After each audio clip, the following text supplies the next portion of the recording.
जय श्री ओम नमः सिद्धिभ्य ओम नमः सिद्धिभ्य ओम नमः सिद्धिभ्य। नमो अरहंताणं नमो सिद्धाणं नमो आयर्याणं नमो अध्यायाणं नमो लोई सवसाहुणम्।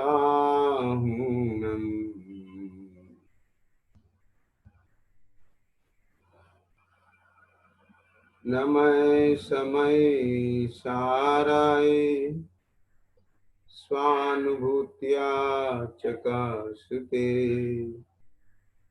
चित स्वभावाय भावाय सर्वभावान्तरच्छिदे वन्दितु सर्वसिद्धे ध्रुवचरणोऽहं पते पोछामि समय पावुर केवली भणिदम।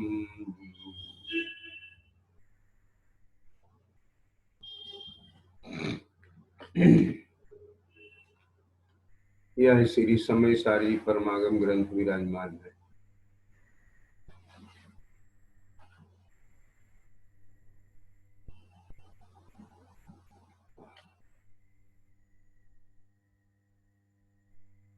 आचार्य कुनकुंदेव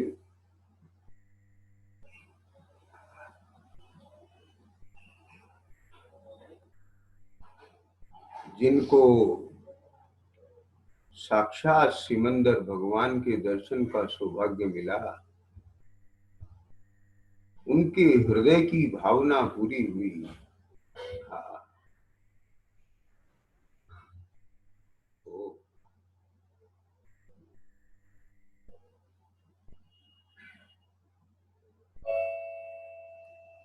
ऐसे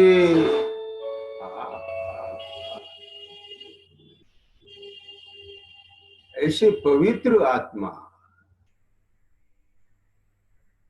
निर्ग्रंथ संत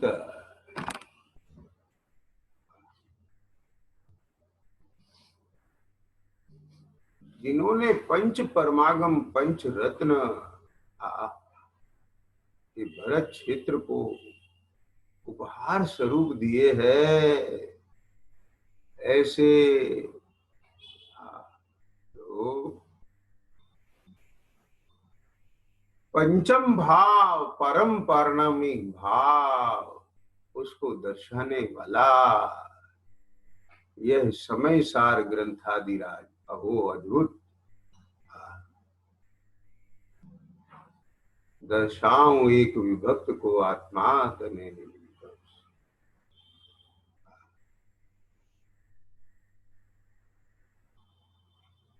क्योंकि जगत के जीवों को एकमात्र अपने निज आत्म तत्व का एकत्वपना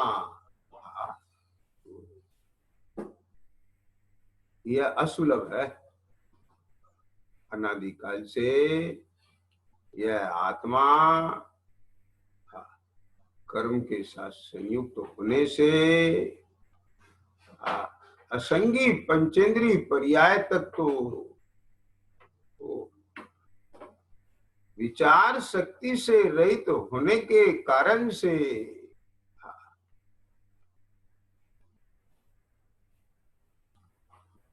अपने मोक्ष का हित का पुरुषार्थ करने में समर्थ ही नहीं है,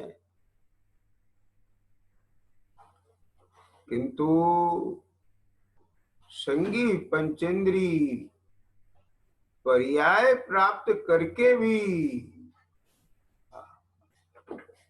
सच्चे उपदेश का लाभ मिलना, रागादिक की मंदता का होना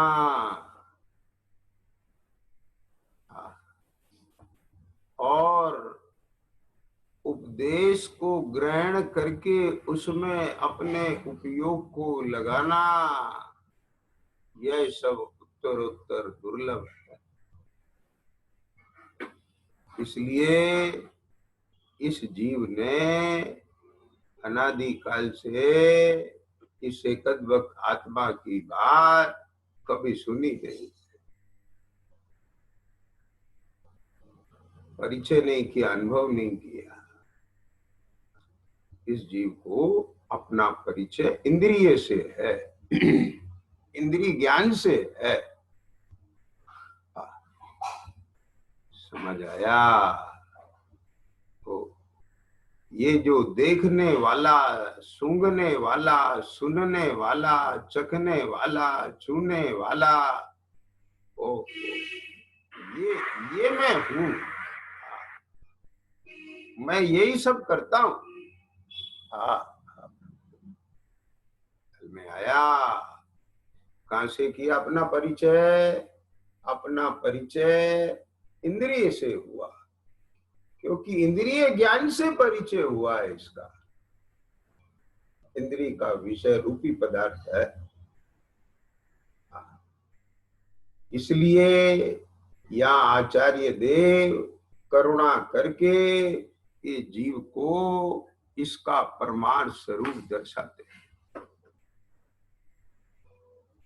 करुणा करके इसको इसका प्रमाण स्वरूप दर्शाते हैं।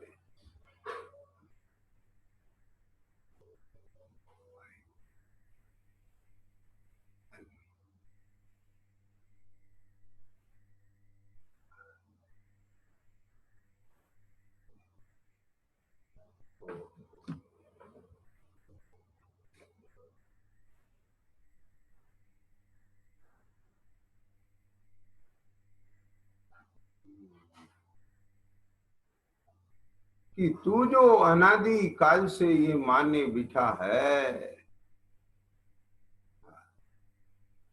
कि ये मैं हूं और मैं ये सब करता हूं, ये तेरा वास्तविक स्वरूप नहीं है।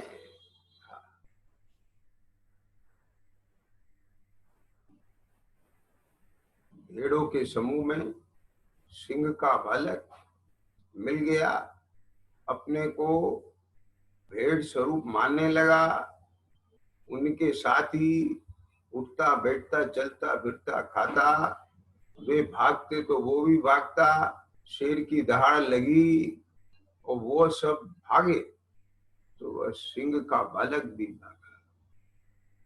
शेर ने ललकार के कहा, तू कहाँ जाता है? तू तो मेरे कुल का है।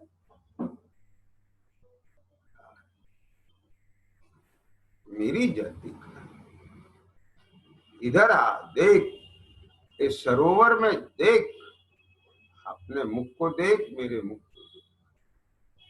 समझ में आई बात?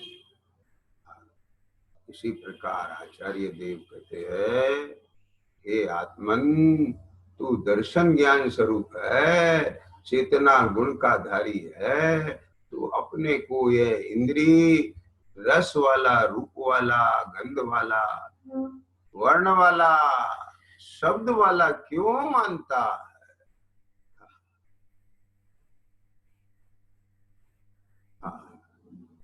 भाई एक बार वेद ज्ञान करके, ये इससे भिन्न पढ़ के अपने स्वरूप का अनुभव कर, तो तेरे अनादि काल की मिथ्या मान्यता मिट जाएगी। प्रभु मेरा स्वरूप कैसा है? श्री गुरु कहते हैं, अरस मरुव मगंधम अवत्तम चेदना गुण मसद्दम जान अलिंग गहनम जीव मणिदिट्ठ संतानम।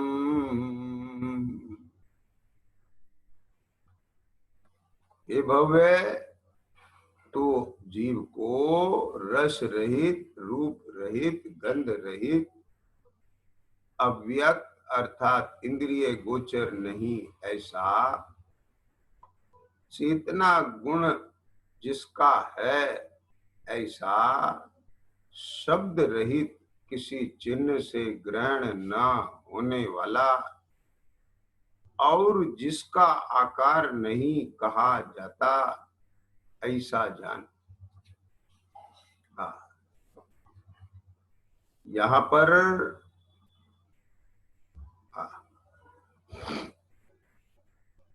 8 विशेषण नास्ति से कहे हैं,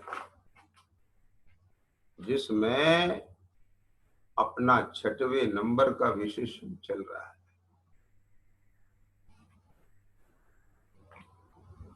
5 विशेषण 5 इंद्रिय जनित अपन ने चर्चा कर ली है। 6वें विशेषण में कल ये चर्चा कर रहे थे कि यह जीव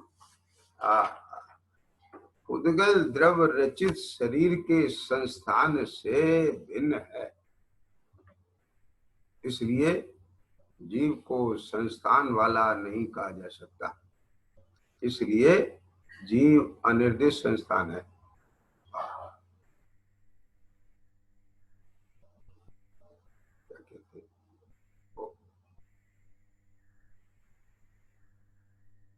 अनिर्दिष्ट संस्थान,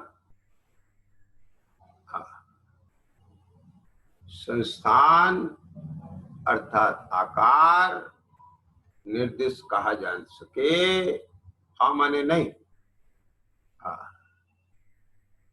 जिसका कोई आकार नहीं कहा जा सके उसको कहते हैं अनिर्दिष्ट संस्थान। ओ समझ में आया? क्या कहते हैं? अनिर्दिष्ट संस्थान।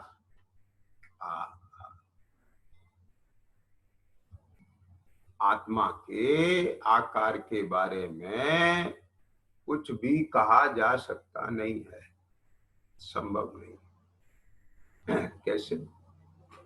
अगर इसको कहें कि आत्मा मनुष्याकार होता है, मनुष्याकार में भी कैसा होता है? छोटा सा बालक, उसका आकार अलग होता है। किशोर होता है, उसका आकार अलग हो जाता है। वृद्ध का आकार अलग हो जाता है। मनुष्य से तिर्यंच हो गया, वहां आकार अलग हो जाता है। देव हो गया, वहां आकार अलग हो जाता है। नारकी हो गया, वहां आकार अलग हो जाता है। समझ में आया? आप पढ़ते हैं ना विधान में, नाम कर्म के कारण मैंने जैसा भी शरीर पाया, नाम कर्म के कारण मैंने जैसा भी शरीर पाया, उस शरीर को अपना समझा, निज चेतन को विसराया। बस जिस शरीर में पहुंच गया उसी शरीर में तन्मय हो जाता है।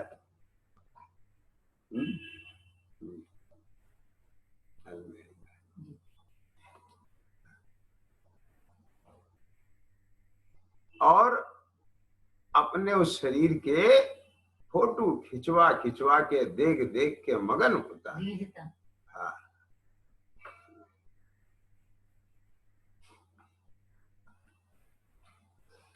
ये मैं, ऐसा मैं, देखो कैसा लग रहा हूं। क्या समझ में आई बात? तो कहाँ मूर्छित है? देखिए, आकार में, रूप में मूर्छित है।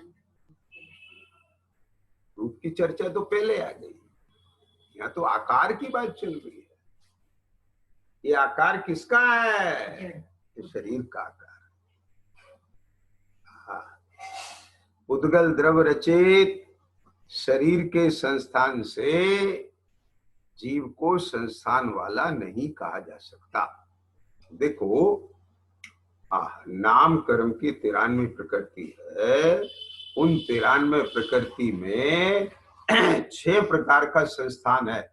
संस्थान नामक कर्म के 6 प्रकार हैं वहां पर। हाँ, ख्याल में आ गया। एक है समचतुर संस्थान, बिल्कुल एकदम बड़ा सुंदर, जैसा होना चाहिए शरीर का आकार, बिल्कुल वैसा।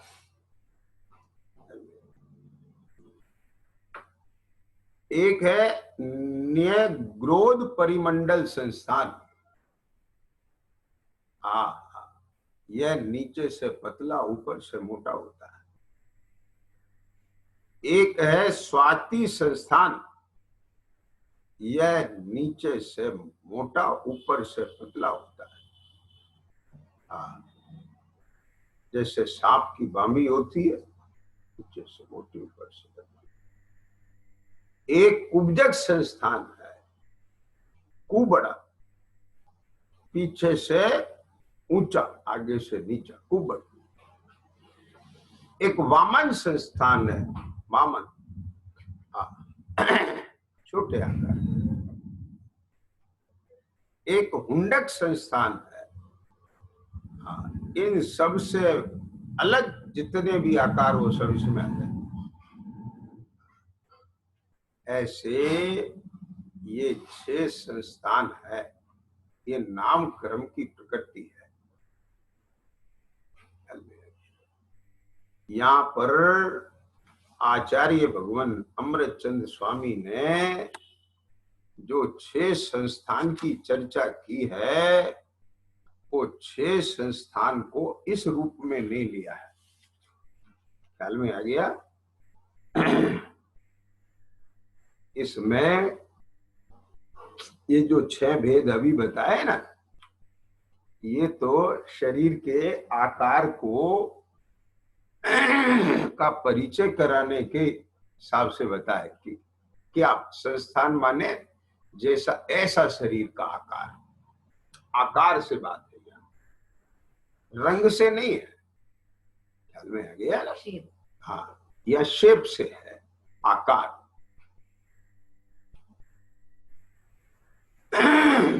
ये जो 6 प्रकार का है संस्थान, ये मैं नहीं, ये मैं नहीं, ये मैं नहीं, इसकी चर्चा आगे 50 नंबर से जो गाथा प्रारंभ हुई है, वहां विस्तार से अमृतचंद स्वामी ने टीका में किया है। पर यहाँ तो भेद ज्ञान करा रहे। क्या भेद ज्ञान करा रहे? कि वह अनिर्दिष्ट संस्थान वाला है। आत्मा कैसा है कि उसका आकार नहीं कहा जा सकता, उसे आकार से नहीं बांधा जा सकता, उसे आकार से नहीं देखा जा सकता। आकार उसका लक्षण नहीं है, उसका लक्षण चेतना है। क्यों? क्योंकि स्वरूप से अनजान ऐसे अज्ञानी जीव उसे आकार में खोजते हैं, आकार में आत्मा की स्थापना कर लेते हैं और किसी भी आकार को आत्मा मान के और बस मैंने आत्मा को जान लिया, ऐसा मान लेते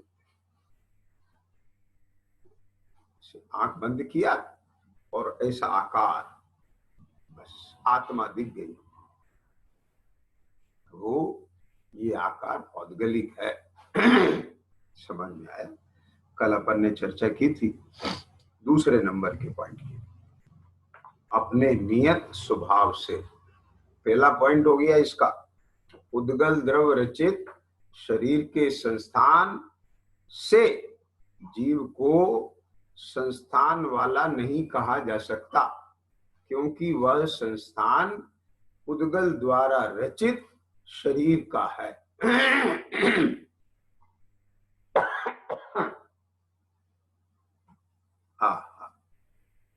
इसलिए जीव अनिर्दिष्ट संस्थान है। अपने नियत स्वभाव से अनियत संस्थान वाले अनंत शरीरों में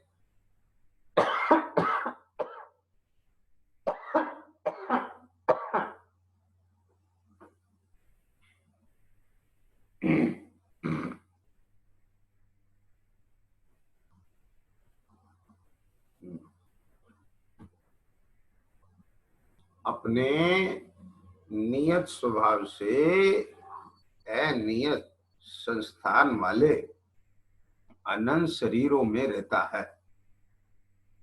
यहाँ दो बातें। नियत स्वभाव वाले, अपने स्वभाव को नियत कहा है। अपने नियत स्वभाव वाले, हाँ, अनियत संस्थान वाले। ये जो आकार है ये अनियत संस्थान, माने जिस शरीर को धारण करे, अनंत शरीर धारण किए। नियत का निश्चित। हाँ, नियत माने निश्चित, अनियत माने अनिश्चित, अनेक। कोई नियत नहीं कर सकते। ख्याल में है? देखो, आपको ये रूम अलॉट हो गया है, नियत आपका बिल्कुल स्थान है, और एक अनियत, निश्चित नहीं है, कहीं भी जगह मिल सकती है। समझ? तो अब यह आत्मा कर्मानुसार किस शरीर को धारण करे, ये नियत नहीं है। माने कर्म के अनुसार धारण करेगा और उसी शरीर को धारण करेगा कर्म के अनुसार, ये तो नियत है। लेकिन आत्मा का आकार नियत नहीं, शरीर का आकार नियत, और शरीर अनंत है। बात समझ में? ख्याल में आ गई? अभी अनंत काल में अनंत शरीर धारण किए ना, तो उसमें हीना दिखता पाई जाती है। अभी जैसे ये 6 संस्थान की बात की, तो खाली ये तो स्थूल रूप से एक वर्ग बना दिए। अब उनमें भी तो उपभेद लगेंगे ना, क्या समझ जाए? हम मान लीजिए सम चतुर्थ संस्थान है, अब वो 525 धनुष वाले जीवों का भी है, और 5 हाथ 7 हाथ वाले जीवों का भी है। अब उसके बीच में कितने भेद आ जाएंगे? ख्याल में आएंगे?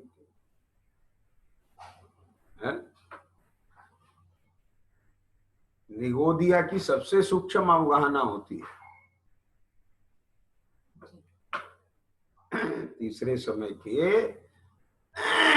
उसका विवेचन है सिद्धांत में, जो उसका जो आकार होता है शरीर का, उसकी सबसे सूक्ष्म अवगाहना, और तिर्यंच पर्याय में ही सबसे बड़ी अवगाहना महामत्स्य की, शंभु रमन समुद्र में। अब उसके बीच में सारे भेद आ गए ना, अनेकों, उससे बड़ा, उससे बड़ा, उससे बड़ा, उससे बड़ा, उससे बड़ा, उससे वहां तक पहुंच जाएंगे, ये मतलब है। तो अब शरीर अनंत शरीर धारण किए, तो वहां सबके आकार अनियत, और आत्मा का स्वभाव नियत। कि क्या स्वभाव?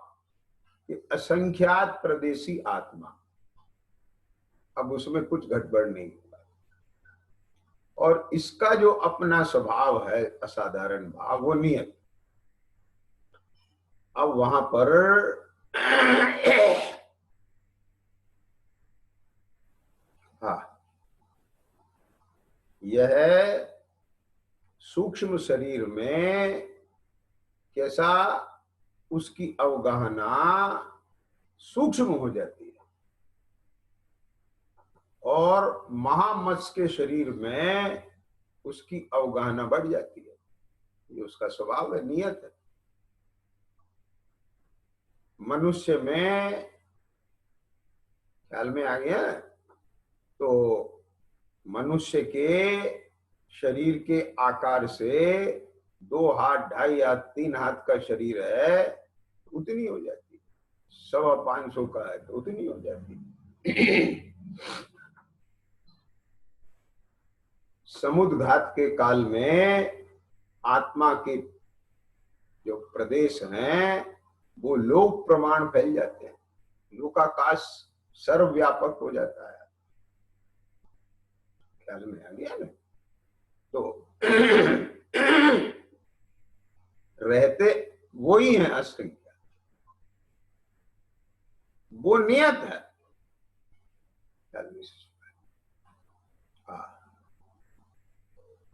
इस प्रकार नियत स्वभाव वाला आत्मा अनियत संस्थान वाले अनंत शरीरों में रहता है, इसलिए अनिर्दिष्ट संस्थान है।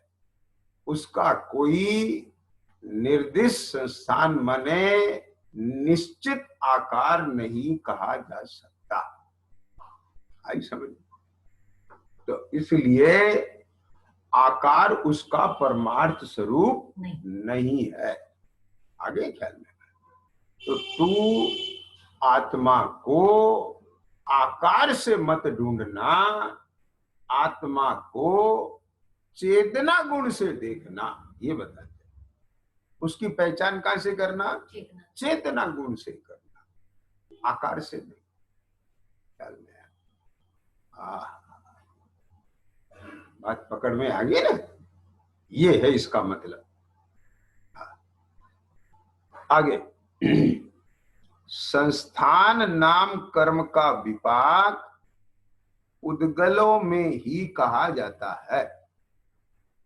संस्थान नाम कर्म का विपाक, ये नाम कर्म की 93 प्रकृतियों में भेद है।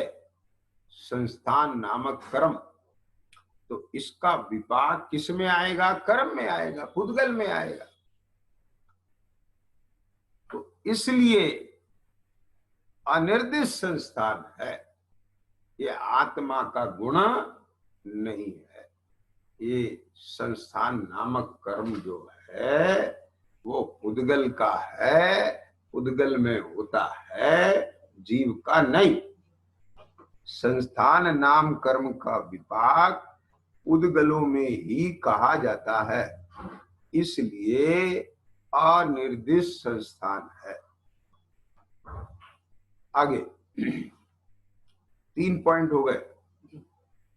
पहला, उद्गल द्रव रचित शरीर के संस्थान से जीव को संस्थान वाला नहीं कहा जा सकता, क्योंकि ये तो उद्गल द्वारा, द्रव द्वारा रचित शरीर का है। अपने नियत स्वभाव से अनियत संस्थान वाले अनंत शरीरों में रहता है, इसलिए अनिर्दिष्ट संस्थान। तीसरा, संस्थान नाम कर्म का विपाक उद्गलों में ही कहा जाता है, इसलिए अनिर्दिष्ट संस्थान है। चौथा पॉइंट, भिन्न भिन्न संस्थान रूप से परिणमित समस्त वस्तुओं के स्वरूप के साथ जिसकी स्वाभाविक संवेदन शक्ति संबंधित है। क्या बोला? भिन्न भिन्न संस्थान रूप से परिणमित समस्त वस्तुओं के स्वरूप के साथ जिसकी स्वाभाविक संवेदन शक्ति संबंधित है, ऐसा होने पर भी क्या कहा? यहाँ पर जो संवेदन शक्ति है, इसकी ज्ञान शक्ति है, वह भिन्न भिन्न आकार रूप से परिणमित, भिन्न भिन्न आकार रूप से परिणमित जो गे हैं, जो गे हैं, उसके आकार रूप हो जाती है। ये आकार हो जाती है ज्ञान शक्ति, संवेदन शक्ति। समझ आ गया? क्या कहते हैं? तो देखिए, भिन्न भिन्न संस्थान रूप से परिणमित समस्त वस्तुओं के स्वरूप के साथ जिसकी स्वाभाविक संवेदन शक्ति संबंधित है, ऐसा होने पर भी जिसे समस्त लोक के मिलाप से रहित निर्मल अनुभूति हो रही है। ओ क्या बात है, वाह। ऐसा होने से स्वयं अत्यंत रूप से संस्थान रहित है, इसलिए अनिर्दिष्ट संस्थान है।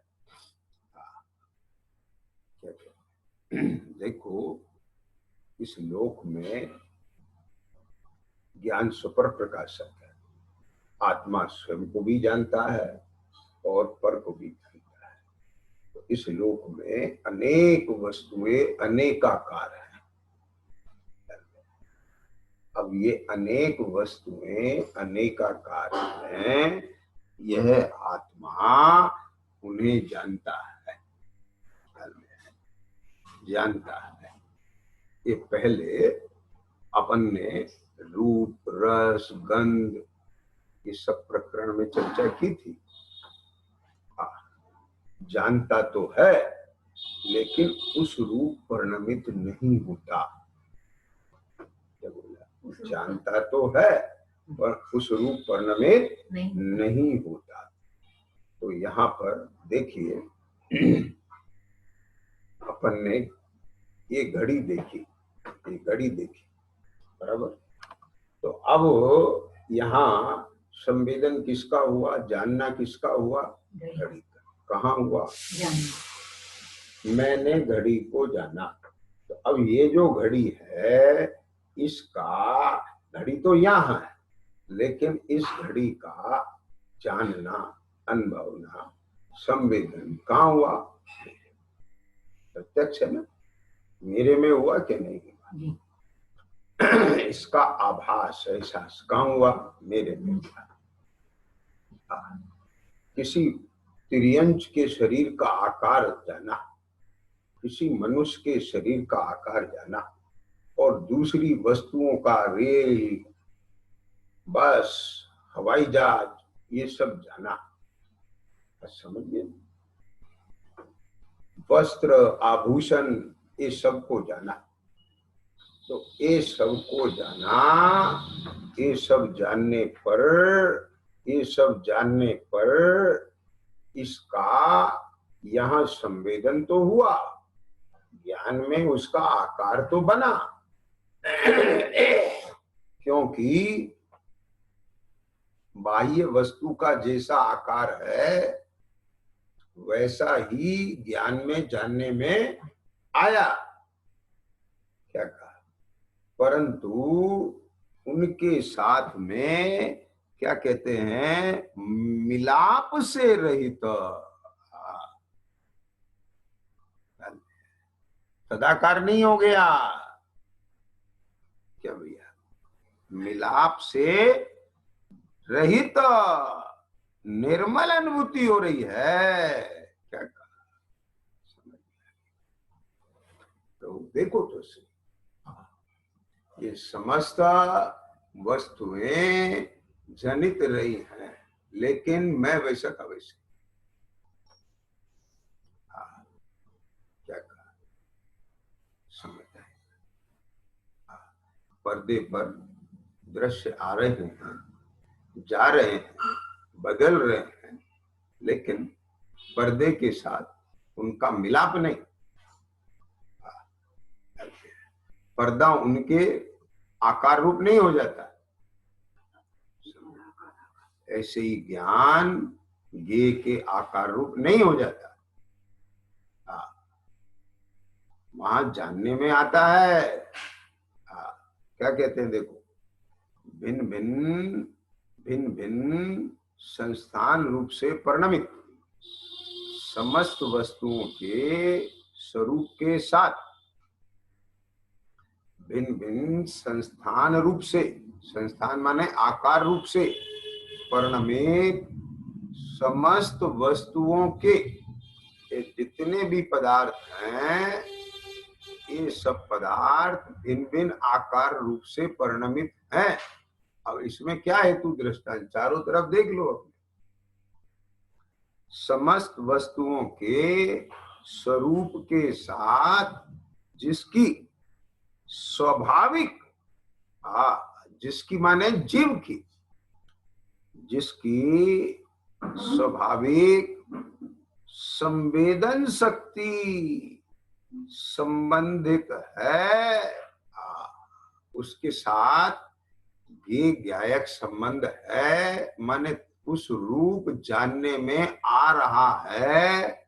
ऐसा होने पर भी ख्याल में आया, वो बराबर संवेदन शक्ति उसके साथ संबंधित है। जैसा भी आकार, उसका ही संवेदन होता है, जानना होता है। ख्याल में आएगा, यानी ज्ञान ज्ञेय आकार हो जाता है, लेकिन ज्ञेय आकार होने पर भी ज्ञेय रूप नहीं होता था, ज्ञान रूप ही रहता है। ख्याल में आया, माने ज्ञेय आकार हो जाता है, अर्थात वो ज्ञेय के आकार ज्ञान में आते हैं, ज्ञान ज्ञेय के आकार रूप नहीं हो जाता है, ये मतलब है इसका। ख्याल में ज्ञान ज्ञेय आकार हो गया, जिसे विशेष कहते हैं। ज्ञेय आकार ज्ञान में भी ज्ञानाकार ज्ञान को जानना, यानी सामान्य ज्ञान को जानना, विशेष का तिरोभाव, सामान्य का आविर्भाव। 15वीं नंबर की गाथा की टीका में इसका विशेष खुलासा किया है, वहां से जानना चाहिए। तो क्या कहते हैं, विशेष का तिरोभाव, सामान्य का आविर्भाव। तो वहां कहते हैं कि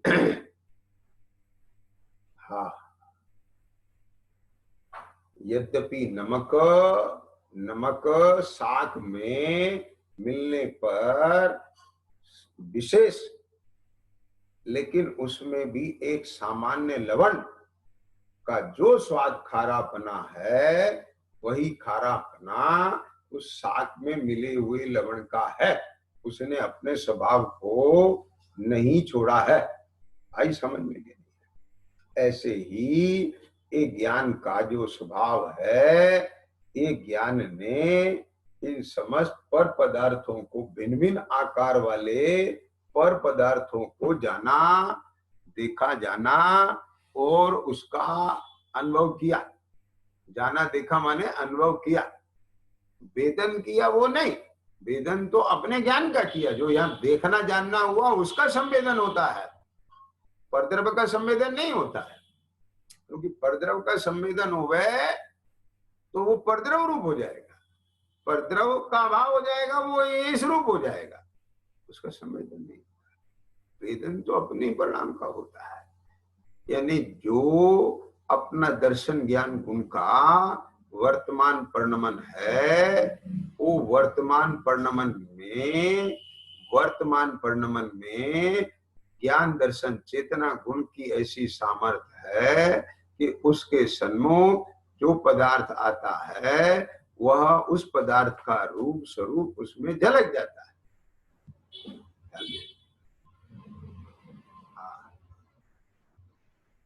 इसी को चेतना कहते हैं। लेकिन यहाँ पर वो जो जाना देखा, बस जो देखा जाना, वो उसी का ही अनुभव संवेदन होता है। तो वो क्या है? वो तो दर्शन ज्ञान गुण है, चेतना ही है। तो उनने अपनी ही परिणाम का वेदन किया है, पर का नहीं। जो यही आकार बना है, आकार कैसा बना है कि देखने जानने रूप बना है, तो उसका संवेदन किया है, वो पर वस्तु का नहीं। उसका आकार वहां से निकल के यहाँ नहीं आ गया। समझ आ गया? तो उसका आकार कहाँ है? वो तो मेरे ही ज्ञान की रचना है, वो तो मेरा ही स्वरूप की रचना है। समझ आया कि नहीं? यहाँ लाना है आचार्य देव को। इस जीव को ऐसा लगता है ये ज्ञेय में से आ रहा है, ये ज्ञान ज्ञेय में से आ रहा है, ऐसा नहीं है प्रभु, सुन तो भैया बात क्या कहते हैं, देखो फिर से। हाँ, यहाँ यह कहते हैं कि भिन्न भिन्न संस्थान रूप से, हाँ क्या कहते हैं, भिन्न भिन्न संस्थान रूप से परिणमित समस्त वस्तुओं के स्वरूप के साथ, समस्त वस्तुओं के स्वरूप के साथ जिसकी स्वाभाविक संवेदन शक्ति संबंधित है, जो आत्मा का जानने का स्वभाव है, संवेदन स्वभाव है, वह शक्ति संबंधित है। ख्याल में आया? संबंधित है, तदाकार है, उसको जानने देखने में लगी है। ऐसा होने पर भी, जानना देखना होने पर भी, जिसे समस्त लोक के मिलाप से,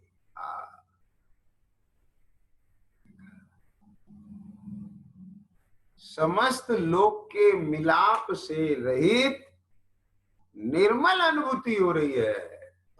वह अनुभूति किसकी? कि अपनी चेतना की है, पर पदार्थ की नहीं। आहा, यहां आकर के तो बिल्कुल सब खलास कर दिया। ऐसा होने से स्वयं अत्यंत रूप से, स्वयं अत्यंत रूप से संस्थान रहित है, इसलिए अनिर्दिष्ट संस्थान है। क्या कहा? तो अद्भुत भाई, अद्भुत बात है। अब देखो, अब इसमें से अपना प्रयोजन कैसे निकालना भैया? क्या कहा?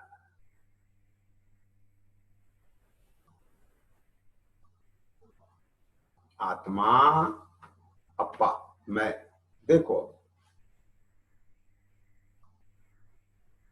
अभी तक 6 पॉइंट हो गए हमारे। कैसा है? अरस है। कैसा है? अरूप है। कैसा है? अगंध है। अस्पर्श है, अशब्द है और अनिर्दिष्ट संस्था। समझ गए? अभी अलिंग ग्रहण और अव्यक्त की चर्चा रहेगी, वो कल करेंगे। तो अब अभी तक जो अपन ने टीका का मंथन किया है, उसके आधार पर प्रयोग कैसे करना है, थोड़ा सा ही चर्चा करके विषय पूरा करता हूं।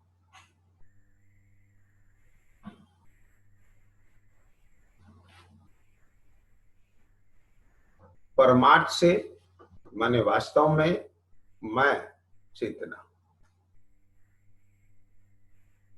क्या कहा? मैं अप्पा, अप्पा। जब भी आत्मा कहे ना, तो आत्मा के बारे में जो एक बहुत बड़ी यहाँ बैठी है ना बात, आत्मा ऐसी होती है, आत्मा ऐसी होती है, आत्मा ऐसी होती है, माने हम आत्मा को किसी थर्ड पर्सन के रूप में देखते हैं, है ना? मेरा शरीर और मेरी आत्मा, मैं अलग। समझ गए? नहीं, जब भी आत्मा कहें तो अप्पा माने मैं, आत्मा करो अर्थ, आत्मा। समझ गए ना? आत्मा किसके लिए कहते हैं? अपने लिए। आत्मा, आत्मा का अर्थ मैं, अप्पा, अपन, अपन बोलते हैं ना, अपन, अपन, आत्मा।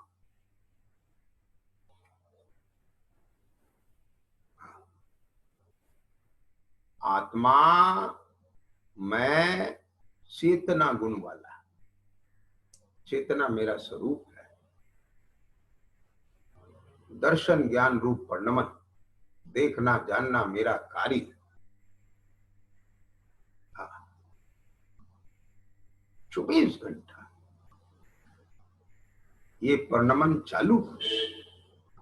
लेकिन ये जो मेरी चेतना शक्ति है, इसका उपयोग कहाँ हो रहा है? अब पॉइंट ये है, जैसे जैसे उपयोग कहां हो रहा है? जैसे दर्जी को जंगल से कोहिनूर मिल गया, उसकी जगमगाहट कितनी कोहिनूर की, लेकिन उसने पकड़ा तो पत्थर, पत्थर जैसा है वो तो, लेकिन चमकदार पत्थर है। कैसा पत्थर है? चमकदार पत्थर है। बोले इसकी रोशनी में अपने को दीपक नहीं जलाना पड़ेगा। और वो रात को उस पत्थर की रोशनी में सुई धागा पिरोता सिलाई करता है। ख्याल में? अब ध्यान से सुनना, एक कोहिनूर का उपयोग, समझ गए, म्यूजियम में रखा हुआ है और लोग उस कोहिनूर को देखने के लिए हजारों रुपए का टिकट लेते हैं, लंबी लाइन लगाते हैं, समझ, और जी भर के देख नहीं पाते, इतना समय नहीं मिलता। वहां उस कोहिनूर का उपयोग इस रूप में हो रहा है, और दर्जी के घर उस कोहिनूर का उपयोग सिलाई करने के लिए हो रहा है, सुई पोयने के लिए हो रहा है उपयोग। आगे बात है, ऐसे ही अपने इस चेतना गुण का उपयोग कहां हो रहा है, ये विचारना है। समझ आ गई बात? प्रभु सुन, ये चेतना गुण का उपयोग पुद्गल को देखने जानने में हो रहा है, अपने को पुद्गल रूप देखने जानने में हो रहा है। वाह वाह,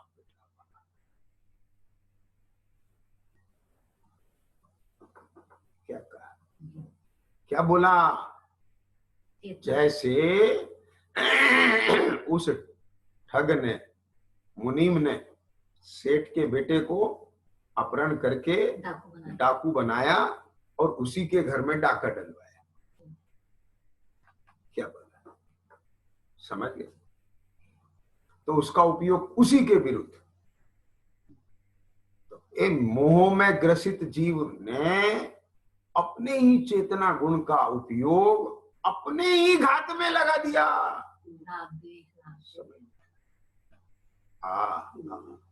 अपनी चेतना को पर प्रसिद्धि में लगा रखा है। पर प्रसिद्धि की कारणभूत इंद्रिय और मन से समेट कर क्या कहा, कहां लगा रखा है? ओ, ख्याल में आ गया ना? ये सब मंथन करके ये चीज निकालें। ये अब आपने खाली ये पॉइंट पढ़ लिए, अब इनके अर्थ भी बता दिए, जैसे मैंने अभी बताया, व्याख्या कर दी, लेकिन how to use it, what is the utilisation of it. आप कोई वस्तु है, बोले ये क्या है, कि ये है, अब ठीक है इसका मेरे लिए, लेकिन मेरे लिए इसका उपयोग क्या है, ये बताइए। मैं इसको किस रूप में उपयोग करके अपना दुख मिट सकता हूं, ये बताइए। मेरा मुद्दा किसी भी वस्तु के बारे में उसका स्वरूप जानना मात्र नहीं है, मेरा मुद्दा है मेरे दुख को मिटना। क्या बोला? अब आई बात समझ में गई? जी बस।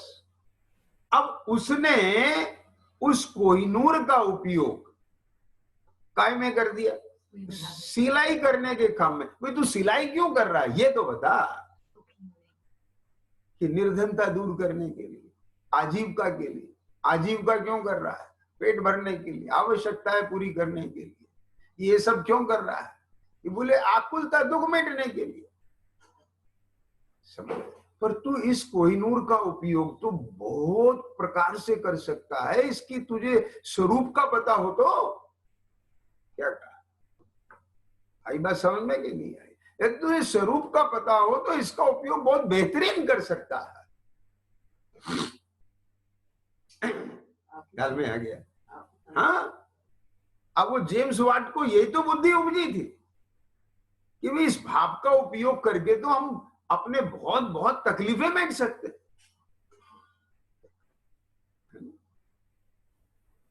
ऐसे ही ये स्वरूप है, ये चेतना गुण ऐसा है, और ये सब रूप है पुद्गल के।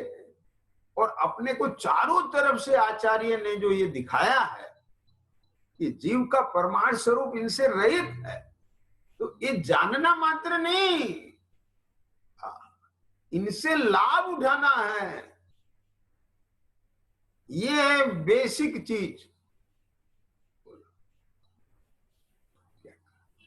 हाँ, जैसे धन को प्राण कहा, लेकिन उसका अर्थ समझना, धन से अन्न ला, अन्न का भक्षण कर और अपने 10 प्राण की रक्षा कर। अब धन को ही प्राण समझ के तिजोरी में रखता रहे तो किस काम आएगा वो धन? समझ, भाव समझना है ना। अब इनकी व्याख्या समझ ली और उसे तिजोरी में रख लिया और उसमें संतुष्ट हो गया। अपने को तो बिल्कुल स्पष्ट हो गई अब गाथा, टीका, और बिल्कुल क्लियर। लाओ हम आपको भी क्लियर करा देते, ख्याल में आ गई बात। लेकिन जब तक तेरी दरिद्रता नहीं मिटती है, तेरी भूख नहीं मिटती है, तुझे संतुष्टि नहीं मिलती है, तो तुझे कहां क्लियर हुई है वो गाथा टीका? क्या समझ आ गया क्या नहीं है? दर्शाऊं एक विभक्त को आत्मा तने निज विभव से। तो आचार्य क्यों दर्शा रहे हैं? उसकी प्राप्ति कराने के लिए। ये प्राप्ति क्यों कराना चाहते हैं? वो तेरा स्वरूप है, तो मुझे मेरा स्वरूप क्यों बताना चाहते हैं? कि तू अपना स्वरूप भूल करके ही तो दुखी है, तो अपना स्वरूप भूल करके ही तो पंच परावर्तन कर रहा है, तो अपना स्वरूप भूल करके ही तो भिखारी बन रहा है, तो अपना स्वरूप भूल करके ही तो आकुलित है, दुखी है, और उस दुख को मिटने के लिए और दुख के रास्तों पे जा रहा है, रॉन्ग साइड जा रहा है। समझ में आया? जैसे कोई चोर डाकुओं के भय से बच के और वापस फिर चोरों के मुंह में ही चला जाए, ये स्थिति हो रही है। बस अब बताओ क्या करें? तो अब कोई सज्जन पुरुष वो देख के करुणा आती कि नहीं आती? भाई इसे इसके चंगुल से निकालो। जैसे सेठ जी को आया ये तो कोई अच्छे उत्तम कुल की कन्या दिखाई देती है, अब इधर से उधर बेच रहे हैं, उसे उधर से उधर बेच रहे हैं। ख्याल में आ गया? इसे निकालो यहां से। क्या करें? सत्पुरुषों को ऐसा भाव आए बिना रहता नहीं है भैया। क्या करें? हाँ, क्यों? क्योंकि वो भी किसी ना किसी निमित्त से ही तो निकले हैं ना। उन्हें कीमत का मालूम है, उनको इस जाति का भाव आता ही है। आप समझे? अब हर जगह ये मत लगाना कि इसका भी कोई मतलब होगा इसके पीछे। निस्वार्थ भाव वालों में भी यदि तू शंका और स्वार्थ देखेगा तो तुझे संरक्षण नहीं मिल पाएगा। यही तो पहचान की बात है भाई।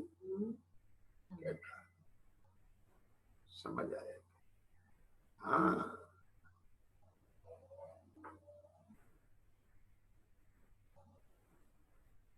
क्या अपने हृदय की भावना हर किसी को बताना नहीं और अपने गुरु से छिपाना नहीं।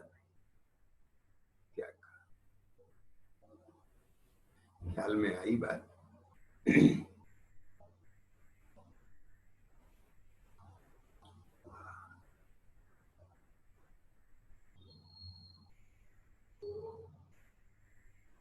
तो बोले कैसे पहचाने हम, किसे बताना किसे नहीं बताना। तो बोले पात्र जीव में ये पहचान होती है। जिसको इतनी भी पहचान नहीं, वो अपने को कैसे पहचाने? जिसकी इतनी भी योग्यता नहीं पात्रता की। श्रीमद जी ने भी लिखा है ना, इसीलिए लिखा है कि मुमुक्षु के नेत्र सत्पुरुष को पहचान लेते हैं।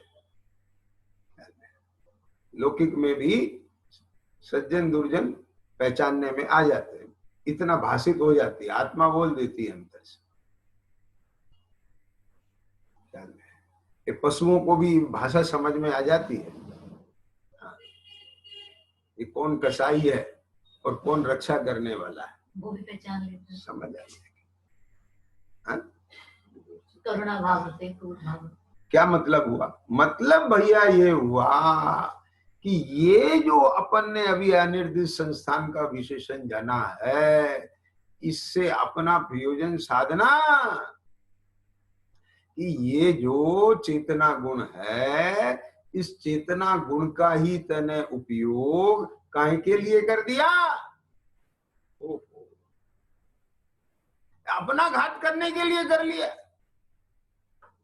ये तो अजा कृपा वाली काम बात हो गई। अजा कृपा क्या? अज किसे कहते हैं? बकरी। समझ गए कि नहीं? तो वो क्या है कि एक छुरी मिट्टी में दब गई और कसाई उसे ढूंढ रहा है, किसे? छुरी को।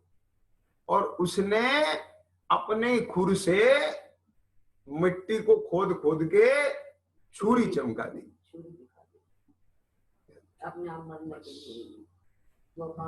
अपने पांव कुलाड़ी मारने जैसी बात होगी। आई बात सब। यानी अपना ही चेतना गुण अपने ही खिलाफ लगा है। क्या खिलाफ लगा है? कि वो दर्शन ज्ञान की जो योग्यता है, शक्ति है, स्वयं अपने को जानने देखने में पहचानने में नहीं लगा रहा है। कहाँ लगा रहा है? रूप को, रस को, गंध को, वर्ण को। समझ में आया कि नहीं आया? ये सब शब्दों को, आकारों में, इनमें उलझी पड़ी है चेतना। क्या बात, बताओ कहाँ पड़ा है? तमाम बुद्धि उसी में लगा रखा है। ये डिजाइन अच्छा है, थोड़ा ये अच्छा है, अरे बाप रे बाप। एक एक चीज का सिलेक्शन करना तो इतना टिपिकल हो गया कि क्या बताएं। बताओ, आप देख सकते हैं, अब इसमें क्या हेतु दृष्टांत है? तो घर घर की कहानी है, जन जन की स्थिति यही हो गई। चेतना और उलझती जा रही है। हाँ, ये आजकल ये इतना आ गया है ये इंटरनेट पे, और वो सब इतना बस उन्हीं को देखता रहता है।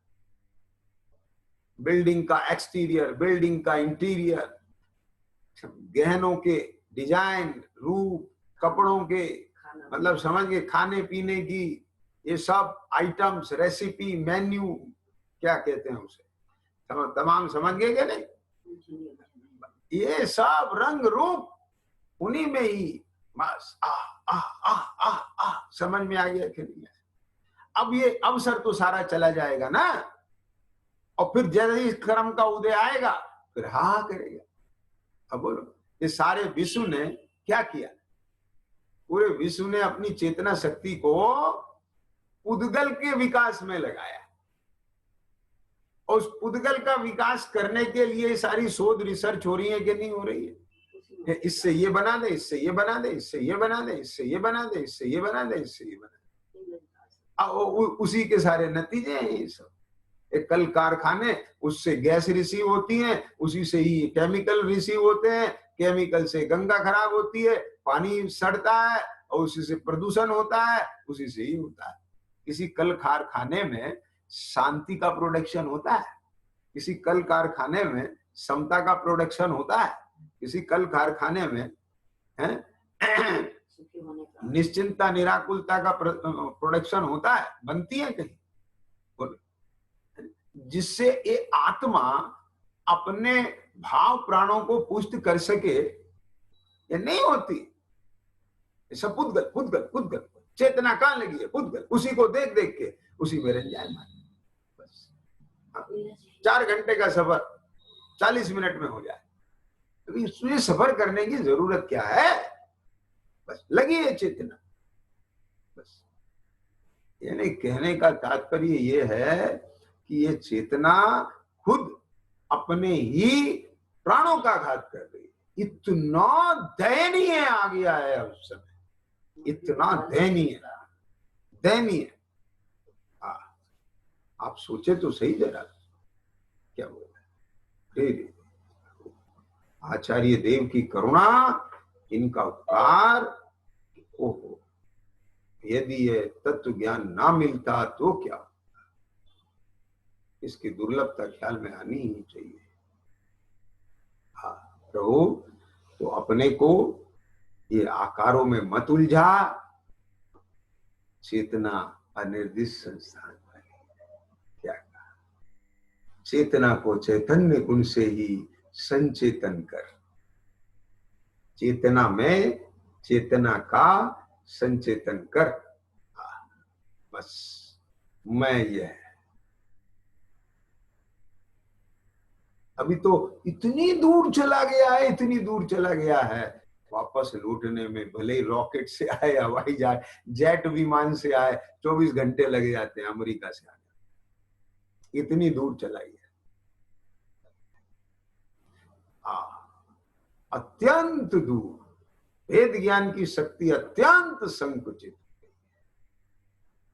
समझ आइए भैया, इसे जगाना चाहिए। और इस समय जो ये अवसर मिला है, इसका पूरा उपयोग करना, झोंक देना ख्याल में। यानी कहना चाहिए कि ये इतना गोल्डन चांस है।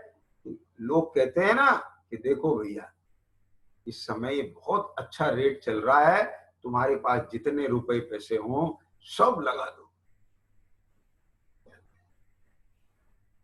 इतने रेट डाउन है और इतने हाई पे पहुंचेंगे तो सब लगा दो। आई समझिए। ऐसे ही प्रभु, तेरे पास जितना समय है, जितना क्षोभम है, जितनी अनुकूलता है, जितने साधन है, वास्तव में तो ये सब लगा देने रहेंगे। और ये लग जाएंगे तो फिर जीवन सुंदर हो जाएगा। जैसे उसने 6 माह राज्य भोगने में नहीं लगाए, जंगल को काट के वहां सुंदर महल बना लिया। 6 माह पूरा होते ही प्रसन्नता के साथ कहता है, कोई बात नहीं, हम तैयार हैं। ऐसे ही अपने में इतनी स्वस्थता आ जाए, स्थिरता बढ़ जाए, अपना ऐसा बल बढ़ जाए कि आयु आकर के कहे कर्म कि अब चलना है। हाँ, हम तो हर समय तैयार कि नहीं अभी नहीं चलना है, कोई बात नहीं। जीने की होना वांछा, मरने की होना चिंता। जीने की होना चिंता, मरने की होना वांछा। ख्याल में आया? कोई नहीं। लाखों वर्षों तक जीऊं या मृत्यु आ जाए। यानी वास्तव में समय रहते हुए इन मंत्रों को साध करके अपने आप इतना ज्ञान दृढ़ हो जाए, निर्णय का इतना बल आ जाए कि बड़े से बड़े तूफान और भूकंप भी ना हिला पाए। ख्याल में आई बात? इतना श्रद्धान, अकंप श्रद्धा। और उसी के बल से आत्मा का आचरण उदित होता है। इसी मंगल भावना के साथ ओम नमः शिवाय। शुद्ध स्वरूप अविनाशी मेरा